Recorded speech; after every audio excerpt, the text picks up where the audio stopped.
And we are live. Greetings, Thronewatchers. Welcome to Hedge Knight Live.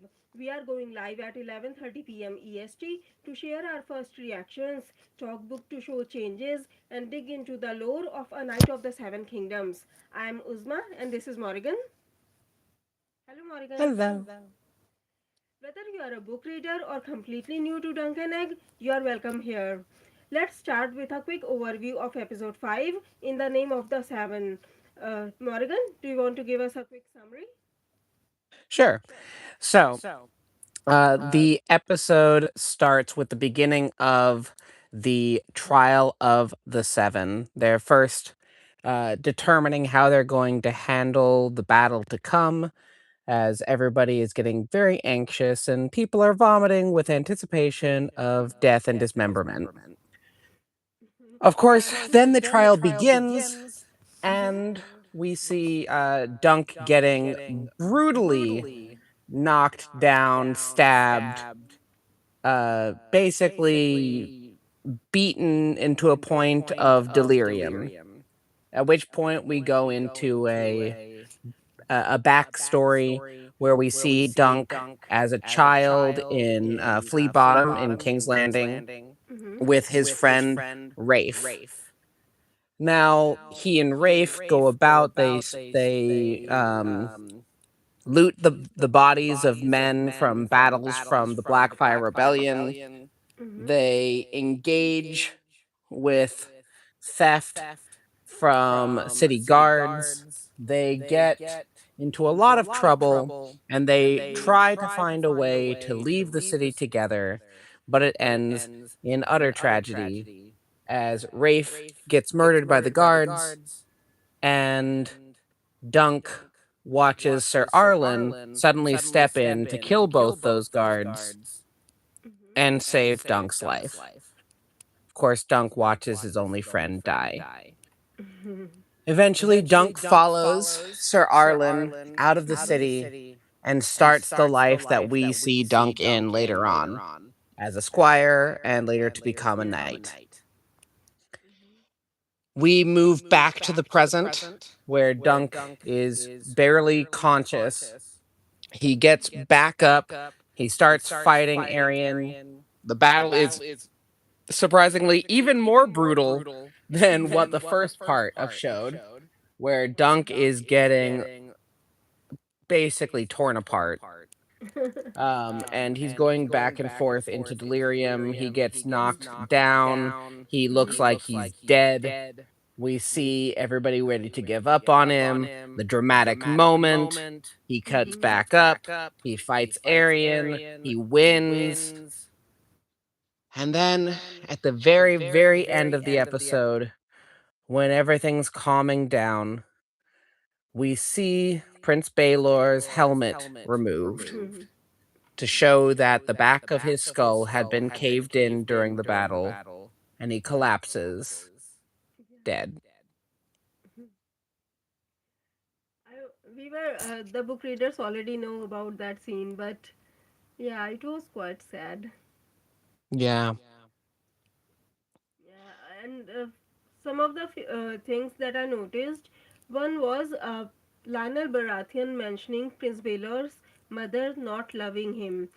So it kind of makes sense because King Baelor the Blessed had arranged the marriage between King Darren the Second, who is the current king, King Darren the Good, and Maria Martell. So it was a pact for peace. After the previous king, King Darren the First, had failed, so the next king, King Baelor the Blessed, had arranged that marriage. So I think it makes sense if uh, his mother didn't love him. But do you think it might have been the same way in the books as well? I never looked into his family dynamics, so Yeah. I don't feel prepared to give an official judgment on this particular aspect. Mm-hmm. But uh, Baylor seems like the kind of dude that Mm-hmm. has things under control. He feels confident, he feels secure. I feel like he doesn't have huge family issues, at least not on the parental front. But Like you can maybe also, he had yeah. to step up, Hmm. but he wasn't like neglected to that level or treated poorly. I think he was just expected to Hmm. be all that he had to be all the time. But you can think of it the other way as well, because he wasn't spoiled by his parents. Maybe that's why he is more, you know, like you said, he had to step up for his younger siblings, because his mother wasn't into the marriage as well. It was a pact for peace, so it was an arranged marriage. But Yeah. but how would Lionel Baratheon know about it? I was like, how do you know? I mean, there's gossip all over the Seven Kingdoms. We see in Game of Thrones, everybody's talking That's about true. everybody's business. Yeah, that's true. So little words. Yeah, that makes sense. And Dunk was in the flashback. Dunk was taking off a horseshoe off the dead body. The soldier was from House Frey, and Yep. there was another flag that was from uh, House Lannister. So it seemed like a battle between House Lannister and House Frey. I'm not sure if there was a battle between Lannisters and House Frey, uh, but yeah. And that scene where they try to pull the body, it was that made me flinch. Like it was, he was so much in pain, and they were trying to make money off of him. Yeah. The faces he made, though, Yeah. like that was either that was a very good actor, Hmm. but it looked so anguished Yeah. that it almost felt like AI. Yeah. It was, yeah, totally not expecting that scene. Also, the horseshoe, I have noticed in one of my previous breakdown videos that on his sword belt he also carries around a horseshoe with him. Do you think it was this horseshoe or it was something else? You know, I'm not sure. I don't think we're going to see another flashback about the horseshoe. So it could be that horseshoe, but I mean, it seemed like they sold all the horseshoes. So what I'm thinking is maybe that horseshoe was something that he got while he was with Sir Arlen. Maybe because on his rope is tied to that horseshoe, and he puts his long sword right over it. So it felt like maybe it was the horseshoe was important to him or something. But that didn't come off from the flashback. So I think you're right. Maybe it's from something with Sir Arlen. Yeah. Hard to say. Yeah, and we also notice a new sigil when they were walking back to Flea Bottom. Uh, it was a golden. I've not discussed this sigil in one of my previous breakdown videos as well. But I thought previously I thought it was a golden cat, but we got a close up in this episode, and it was a chalice and with I don't know, lamb or something sticking out from him. Did you notice it? I didn't. I'm not one for those details. I'm all about story and character. Let me see Okay. if I can't look it up though. Yeah. Take a look, and maybe later let me know if you thought what it was, and if you guys notice it as well, let us know in the comments. And then in the flea bottom, yeah, that's one thing we'll come back to discuss later. Mm, the behavior of Rafe, something that didn't sit well with me, but I think we'll discuss that later. Yep.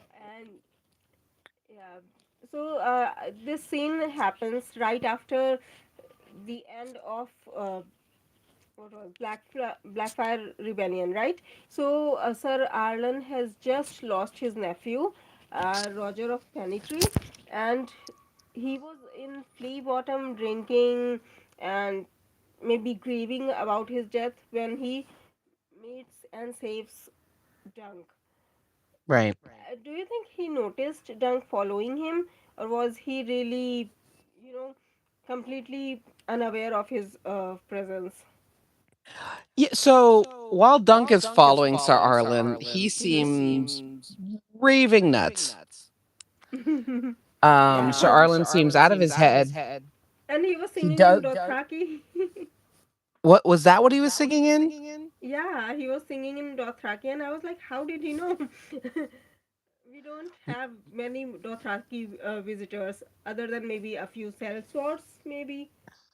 I mean, Dothraki have superstition against traveling across the sea. Exactly. That's why I was kind of surprised. Like, how did he know Dothraki? Yeah, that's a really weird. I was wondering throughout that whole scene what he was saying. Yeah, maybe I was watching with subtitles on, so it said singing in Dothraki. Ah, That's how I do. I don't know, understand Dothraki as well. weird. Okay. But yeah, he was definitely out of his gourd. And I don't think he was fully registering the boy was following him, at least And not he for a wasn't very while. silent as well. Like he was puking, he was drinking, and he was hurt as well. I was like, how is he able to follow someone on a horse when he with a leg injury? Yeah, I mean, it's also because Sir Arlen was hardly moving with haste. Maybe. Uh, but like Dunk was walking and he was injured, so it might have hurt to walk as well. I mean, it looked like he almost died from infection or something, or Yeah, from exactly. So drinking he bad should have water. been weaker and not be able to follow him, right? Yeah. It seems like Sir Arlen just kind of chills out for a while. Yeah, maybe it gives him time to catch up. Yeah, that was what I was thinking. Yeah, that's At what. first, I thought he was slowing himself down to let Dunk keep up, but then he still didn't seem to be aware of Dunk. Yeah. And in one of the scenes, he wakes up on top of his knife. So I was kind of confused about that scene. Do you think he got wounded while fighting in Flea Bottom? Or do you think it was a wound he got because he slept on top of the knife and I he mean, he accidentally basically cut calls himself? himself an old fool. So I think he literally just slept on his knife and cut himself. Yeah, because we didn't notice any injury before that scene. Yeah. Yeah, so that's what I was thinking as well. And other than that, yeah, another difference I noticed was Aerion, I think, fought much better on the show as compared to the books, because in the books, the moment Dunk can grab him, like it's game over for Aerion. He cannot fight back because Dunk has this huge strength and he is able to pummel him and make him senseless. So that scene was still there, but they only showed it in the end. In before that, it almost felt like Arian was winning, right? Oh, yeah, they completely amped Aerion up for the show. They made it way higher stakes. They made it seem like he was gonna fuck Dunk up to the death. Yeah, and I think it makes sense because Arian is a prince. He had much better master of arms training him, where as compared to Dunk, who had lived most of his life in Flea Bottom, where he probably never held a weapon, and then the person who taught him was Sir Arlan, who wasn't a very good knight himself, right? Yeah. Yeah. Yeah, that makes sense. And so, what was the best scene do you think in this entire episode? See, that was hard for me. The Mm-hmm. scenes were quick and it all felt narrative. Like it all felt flowed into each other. Unlike in previous episodes where if episodes felt distinct from each other. or Mm-hmm. sorry, scenes felt distinct. Um, I'm just gonna say I liked the flashbacks. I Mm-hmm. didn't like all of it. The Mm-hmm. watching Rafe bleed out was not the most fun part. Yeah. But I did like the scenes. Mm-hmm. For me, You? it was the emotional moment, right before everything begins. Dunk repeats the same words he has spoken to Egg before. You better be here when I come get back, or I'll hunt you down with dogs. Yeah. I was kind of expecting Egg to repeat the same words that you don't have dogs, but he's just like, woof. Yeah. That's actually, I'll say that now. That's the quote I set aside for the episode. I really love that moment. What was the most surprising moment for you? The most surprising moment Mm-hmm. was how beat up Dunk was. Just Yeah. watching him get the shit beaten out of him. Yeah, it wasn't in the books. No, it was not. Yeah. For me, it was Lionel Baratheon mentioning Maria Martell and saying that she didn't love Prince Baelor. I totally didn't expect to see that. And one thing, do you think something that didn't work well? For me, it was the seeming insanity of Sir Arlen, especially with the Dothraki. Now that I know that that's what he was saying, it felt disconnected. Now I know, and you know, Mm-hmm. that it's because of his son dying, probably, that he's completely His wasted. He's nephew lost doing, authority. sorry, nephew, Yeah. sorry, yes. Uh-huh. Uh-huh. But the boy It felt he like he saw was like a son. grieving. Yeah. It felt like he was grieving and he was mourning his nephew's death, and that's when he found Dunk. So maybe not replace him, but it felt like Dunk filled a hole A left whole. behind by his nephew. Yeah. Yeah, no, I get that. I just felt that the overall Mm-hmm. insanity of Sir Arlen throughout the sequence was kind of hard to follow, and it wasn't clear Mm-hmm. to the regular audience why he was like that. Yeah, they didn't show it exactly. It was just mentioned in the episode where he was looking for people to vouch for him. That's when he mentioned that Sir Arlen's nephew died in the Battle of Redgrass Field. Right. Yeah, and they didn't show it. So I think it's the book fans might have noticed it, but it's not very clear for the show fans. Did you guys Exactly. get confused? Let us know in the comments and in the chat. Okay, as for book to show changes, I've noticed several changes. First was the new sigil that I had looked it up in the books as well, but it wasn't the chalice with a lamb head. The one I mentioned that they saw when they were getting back to King's Landing. That that sigil is show only. It is not in the books. And once again, Sir Alan singing in Dothraki that wasn't in the books. Also, it's I think in the books it's mentioned that Sir Alan picks Dunk up in King's Landing, right? Yeah. On the show, Dunk is following Sir Alan, and he is basically just when he faints, that's when Sir Alan picks him up. But in the books, I think Dunk specifically mentions that Sir Alan found him in King's Landing. Do you think like how do you think it happened in the books? I'm sorry, which part? How did what happen in the books? Dunk and Sir Arlen. Oh, you mean how did they connect? Yeah. Well, if I remember correctly, uh, he catches Dunk stealing or something along those lines, and he basically tells him, "Don't fucking do that." Mm-hmm. And Yeah. you can come with me, and I'll teach you how to be a good kid. Yeah, that's what I pictured as well. Uh, that uh, that maybe he tried to steal from him, and he stopped him and took him with him, or something like that. And there were several things we've already discussed. No mention of Maria Martel, or the repeat of that hunt you down with dogs dialogue.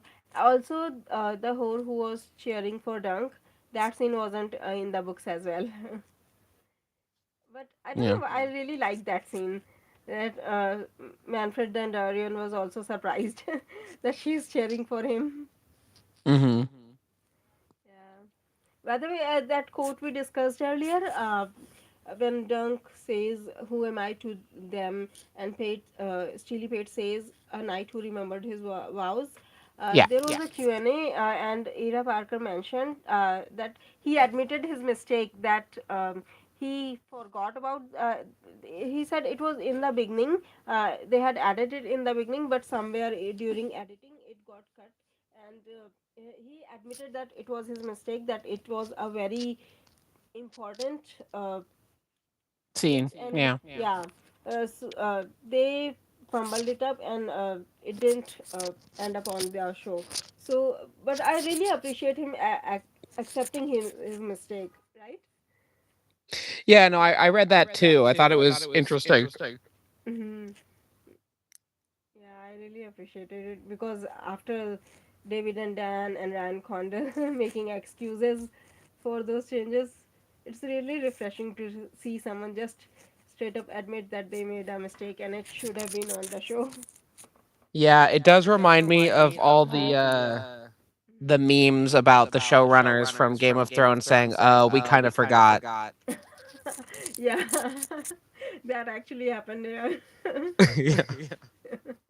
Yeah. And the last was Prince Baelor's death. That uh, I don't know why I feel like that seemed more horrible in the books.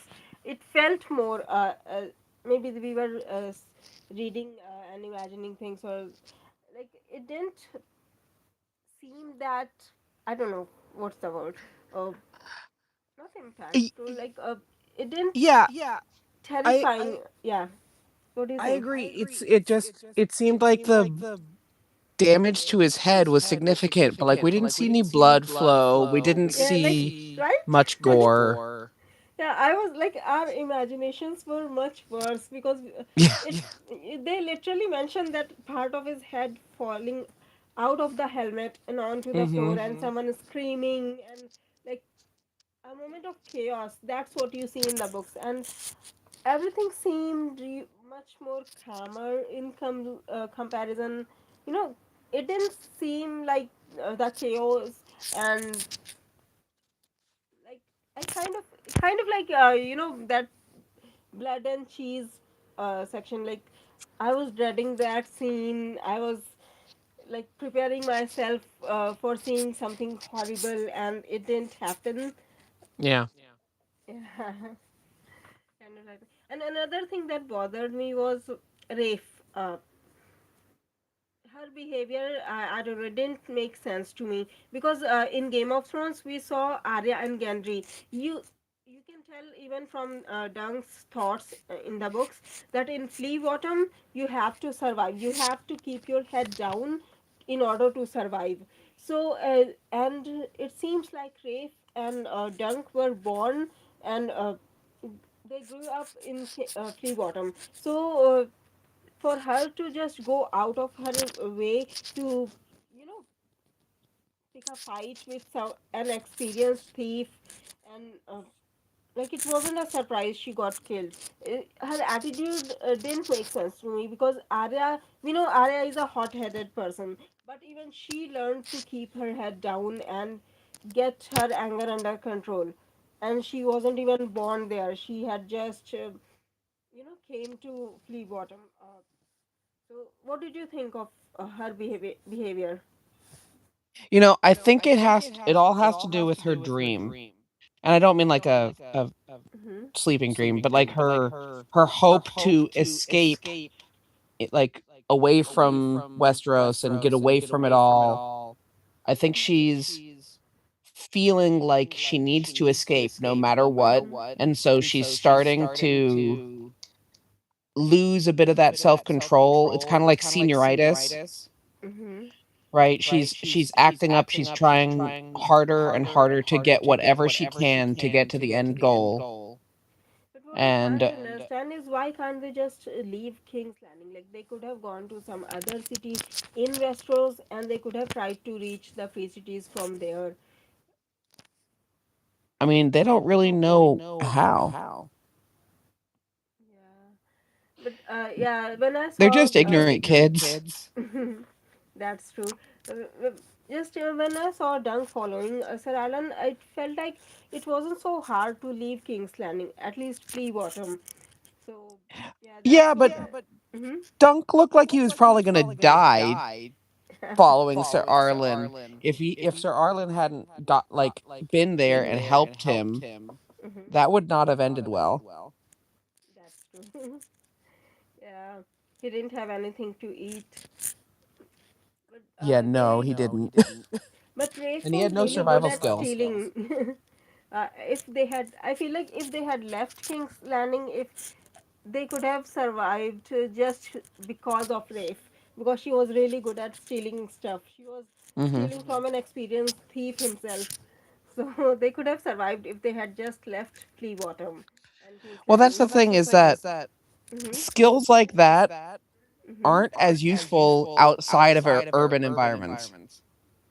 mm-hmm, mm-hmm, So and I think they had to get to just another city mm-hmm. rather than just wandering around in the countryside. It wouldn't have done them any good. But Dunk also had a valid point. Like, what if they got to the free cities and it was worse there? What if, Yep. yeah. I think, yeah, she was dreaming. Maybe it would have helped a little if we have found a little bit more about her. Do you think she was from the books or just a show only character? Like, do you Rafe? think, yeah. Do you think George So R. R. Martin planned to introduce her in the future? actually, she's already in the books. Um, Mm-hmm. Rafe is mentioned, but implied to be a boy. There's nothing specific in the books about Rafe's gender. Mm-hmm. But Rafe is a typically English male name. It's Okay. mostly Ralph in America. Mm-hmm. Yeah. But Rafe is Duncan's friend from Flea Bottom in the book. They just rewrote the character and added more details. Okay. Yeah. I think I forgot about him. I didn't remember his name. Yeah, no, he wasn't significant. He was just a character that was mentioned a couple times. Mm-hmm. Whether we discussed like how the show will end. So we have already cleared um, this trial. So what do you think will happen in the next episode? Well, I think they're gonna have to make some shit up. Mm-hmm. Because there's like minutes left in the story as far as from the book, Mm-hmm. right? So we see them setting off on their next adventure and a little bit of talk with Egg's dad, and that's pretty much it. That's all that's left in the book. Yeah, I think based on the trailers, we'll see the funeral of Prince Baelor as well, because we saw that Mm. in the trailer where Sir Manfred Dondarrion is standing next to Prince Valar, and there are two princes. I think Ray or Dela or something. Um, they were there as well. So we will get a whole funeral scene. So Mm. beside that, yeah, I agree that we'll get to see the meeting and Dunk and Egg setting off. I was, I really wanted to see them go and meet Prince Aemon, but I don't think that will happen in this season. If it happens, it will Yeah. happen in the next one. Yeah, I think we'll see. him right at the beginning of the next season Yeah, going because that's towards. about where the Yeah. story would have had him. Yeah, and haven't heard anything about Mr. Aemon being cast, so Yeah. I think it might happen. But they're already filming season 2 right now, so maybe maybe we'll find out soon. Yeah, I mean, I'm looking forward to it. Yeah. Any thoughts, final thoughts on this episode? I thought the episode was good. I thought they really amped up the Yeah. battle from what it was in the books, at least just for Dunk. But we missed a lot of what was happening with the other characters. Hmm. And I think. Overall, yeah. Go ahead. I was just gonna say, overall, I thought it was less cohesive than earlier episodes in the season, but I still enjoyed it a lot. Yeah, it was a lot chaotic, and we didn't get a lot of other battles besides Dunk, which I kind of liked, but I kind of didn't like as well because I wanted to see what's happening with Lionel Baratheon and Prince Baelor and Darren.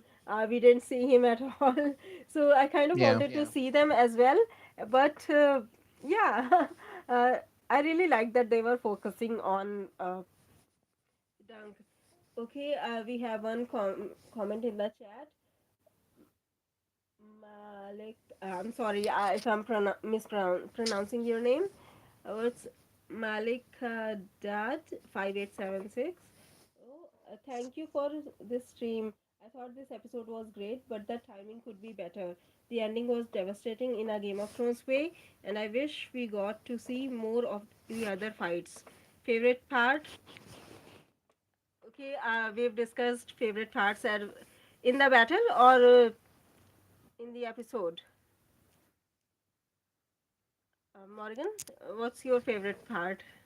My favorite part in the episode Hmm. is just that moment of connection between Dunk and Egg right before the battle starts.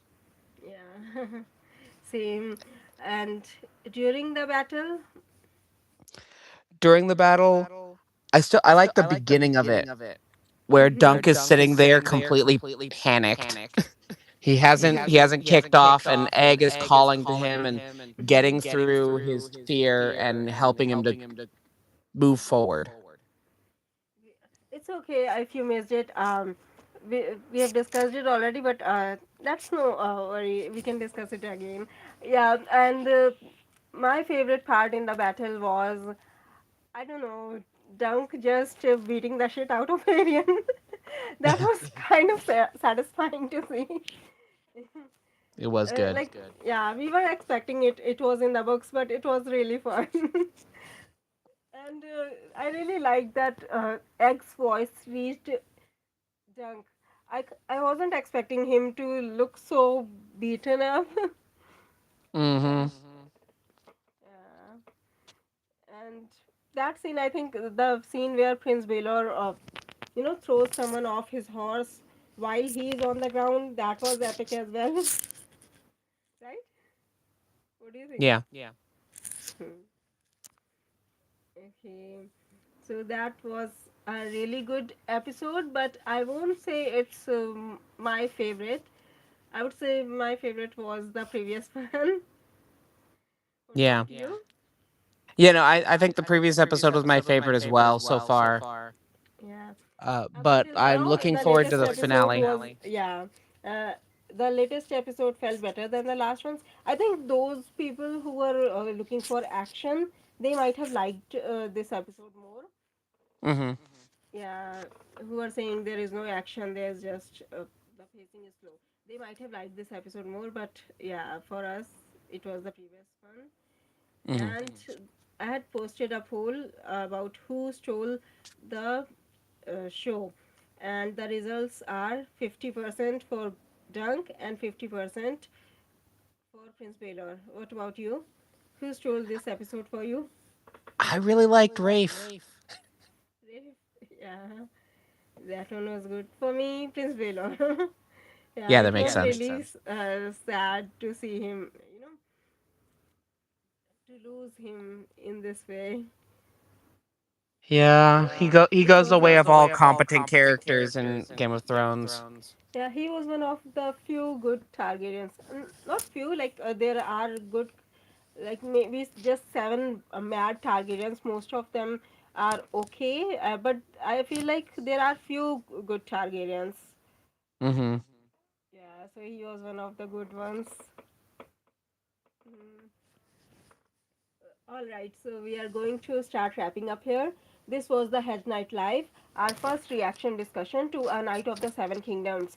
We go live at 11:30 p.m. EST after every episode. So if you enjoyed this, make sure you are subscribed and notifications are on. I'll be posting a full detailed episode breakdown very soon, where I go frame by frame and dive deeper into the lore and book changes. Let us know in the comments what you thought of this episode, and we'll be back right here after the next one. Thank you for hanging out with us. Have a great day. Bye. Bye. Seven blessings to you.